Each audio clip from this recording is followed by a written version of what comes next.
కష్టం అంటే తెలియకుండా మన బిడ్డల్ని పెంచుకుంటుంటాం. చిన్న దెబ్బ తగిలితే విలవిలలాడిపోతుంటాం. అవసరమైతే స్కూళ్ళ మీద గొడవలకు వెళ్తాం. ఎవరు ఏం చేసినా ఊరుకోం, ఎవరు ఏం చెప్పినా అంగీకరించాం. ఆ స్థాయిలో మనం ఇక్కడ మన బిడ్డల భవిష్యత్తు గురించి చూస్తాం. కానీ మనలాంటి బిడ్డలే మన్యంలో ఇవాళ ప్రాణాలు కోల్పోతున్నటువంటి బిడ్డలు. ఏడాదికి 50-60 మంది చనిపోతున్నారు చిన్నపిల్లలు అన్న వార్త చూసినప్పుడు చాలా ఆవేదన అనిపించింది. నాకు బాగా గుర్తుకొచ్చింది, ఒకప్పుడు నేను TV9లో పనిచేసేటటువంటి సందర్భంలోనే రాజశేఖర రెడ్డి ముఖ్యమంత్రిగా ఉన్నటువంటి సందర్భంలో విషజ్వరాలతో 5,500 మంది వరకు చనిపోయారంటూ అప్పుడు తెలుగుదేశం పార్టీ ఆరోపించడం, నాగం జనార్దన్ రెడ్డి వీళ్ళు ఆరోపిస్తే అదేం లేదని అప్పుడు వైద్య ఆరోగ్య శాఖ మంత్రిగా ఉన్న రోసే ఖండించడం. అప్పుడు వెళ్ళి నువ్వు ఫీల్డ్లో చెక్ చేసి నాకు స్టోరీ కావాలి, నేను విజయవాడలో ఉన్నటువంటి వాడిని అక్కడికి పంపించారు. వెళ్ళినప్పుడు నేను అబ్జర్వ్ చేసింది ఏంటంటే అక్కడ జ్వరాలు కాదు అక్కడ ఉన్నటువంటిది, సరైన తిండి లేదు, సరైనటువంటి మంచినీళ్ళు లేవు, పనులు లేవు. పనులు లేకపోవడం వలన వాళ్ళకి అక్కడ ఈ వీళ్ళ తరపున గిరిజనాభివృద్ధి శాఖ తరపున ఇచ్చేటటువంటి పని 100 రూపాయల పనిని ముగ్గురికి పంచేవాళ్ళు, తలకో 30 రూపాయలు అనమాట. ఎన్ని రోజులు? అది కూడా నెలలో 10 రోజులు అంటే 10 రోజులకు కలిపి 300 రూపాయలు డబ్బులు వస్తాయి అనమాట. 300 నుంచి 500 రూపాయలు వచ్చాయి ఆ రోజులు. దాంతో ఎలా బతుకుతారు వాళ్ళు? అందుకని ప్రతి ఇంటి దగ్గర పనస చెట్లు పెంచుకుంటూ ఉంటుంటారు ఇంటి ముందు.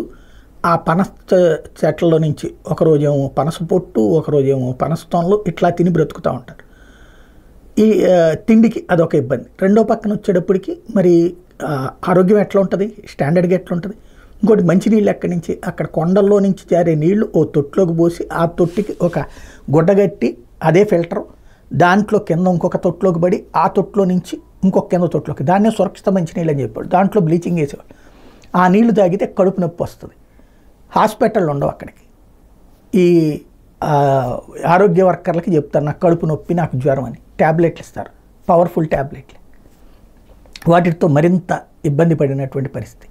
అప్పట్లో చనిపోయింది మాట వాస్తవమని గిరిజన ఆరోగ్య శాఖకు సంబంధించినటువంటి వాళ్ళు DMHOకి పంపించినటువంటి లెటర్ కాపీని నేను పట్టుకున్న తర్వాత అది హైలైట్ చేశాక అప్పుడు ఇప్పుడున్నటువంటి ప్రవీణ్ ప్రకాష్ ఇప్పుడు ఎవరైతే రిజైన్ చేశారో ఆయన అప్పుడు కలెక్టర్ వెంటనే అసలు ఏంటి సమస్య అంటే ఇది అని చెప్పినప్పుడు ఆ ప్రాంతానికి పెద్ద ఎత్తున మంచినీళ్ళు ట్యాంకర్లు పంపించి వాళ్ళందరికీ భోజనం అది ఏర్పాటు చేసి వాళ్ళకి బియ్యం, పప్పులు, ఉప్పులు ఇచ్చి ప్రతి ఊర్లో కూడా ఒక దాన్ని ఏమంటారు ఫుడ్ బ్యాంక్ అని పెట్టారు. బియ్యం అక్కడ ఉంటాయి, ఎప్పుడు కావాలంటే అప్పుడు తీసుకొచ్చి మన దగ్గర డబ్బులు లేకపోయినా మళ్ళీ డబ్బులు వచ్చినటువంటి సందర్భంలో ఆ బియ్యం జమ వేయాలి అన్నటువంటి రూట్లో తీసుకొచ్చారు.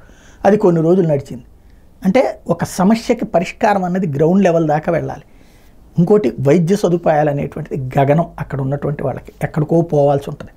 ఇప్పుడు అక్కడ మెడికల్ హాస్పిటల్ కడతారు అనుకున్నది అదే మెడికల్ కాలేజీ కమ్ హాస్పిటల్ కడితే వాళ్ళ జీవితాలు బాగుపడతాయి అనుకుంటే అదేమో మధ్యలో ఆగుంది. ఇప్పుడు ఆ పిల్లలు కడుపు నొప్పికి, కాలు నొప్పికి కూడా ప్రాణాలు కోల్పోయే పరిస్థితిలో ఉన్నారంటే పాత రోజులు గుర్తుకొచ్చినాయి. ఇవాళ అలాగ చనిపోతూ ఉన్నారంటే నిజంగా మనం సభ్య సమాజంలో బ్రతుకుతున్నాం. మన మధ్యలో ఉన్నటువంటి మన గిరిపుత్రులు ఆ విధమైనటువంటి ప్రాణాలు కోల్పోవడం దారుణమైనటువంటి పరిస్థితి. దాని మీద సమీక్షించి శాశ్వత పరిష్కారం కనుక్కోవాల్సి ఉంది.